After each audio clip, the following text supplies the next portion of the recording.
des raisons de ma politisation, il y avait quelqu'un dans ma famille qui avait un handicap, enfin qui a toujours un handicap d'ailleurs, et on multipliait quand j'étais petit avec ma maman les déplacements dans les hôpitaux, les rendez-vous médicaux, etc. Et en fait, du jour au lendemain, on a vu petit à petit ces barrières s'installer, ces parkings payants qui jusqu'ici étaient gratuits, qui venaient en plus de ça s'accumuler à toute la lourdeur que ça pouvait être, évidemment d'un point de vue économique, mais aussi même, ouais, j'ai envie de dire un peu, on arrive dans un établissement de santé, c'est jamais facile, etc. Et la première chose qu'on voit, encore une fois, c'est une barrière qui nous impose de payer.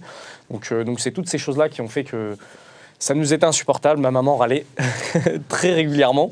Et puis voilà, un élément déclencheur, moi sur ma circonscription, mais j'imagine c'est le cas partout en réalité, partout où on a des retours de cette façon. À Avignon, nous, il y a un homme qui a payé, je crois, plus de 200 € pour être au chevet de sa femme qui était mourante. C'est parmi les choses les plus absurdes. Mais là, c'est pour les cas les plus extrêmes. Mais j'ai envie de dire, même pour les cas, on va dire, de bonheur, parce qu'on parle souvent du malheur. Par exemple, s'il y avait une naissance autour de nous, on a envie de rendre visite aussi à nos proches, de passer aussi un bon moment. C'est pas l'hôpital, c'est pas que du malheur, c'est pas que c'est notre rapport en fait en réalité à la santé, au service public de façon générale qui est touché. Donc évidemment qu'on se bat contre ces privatisations.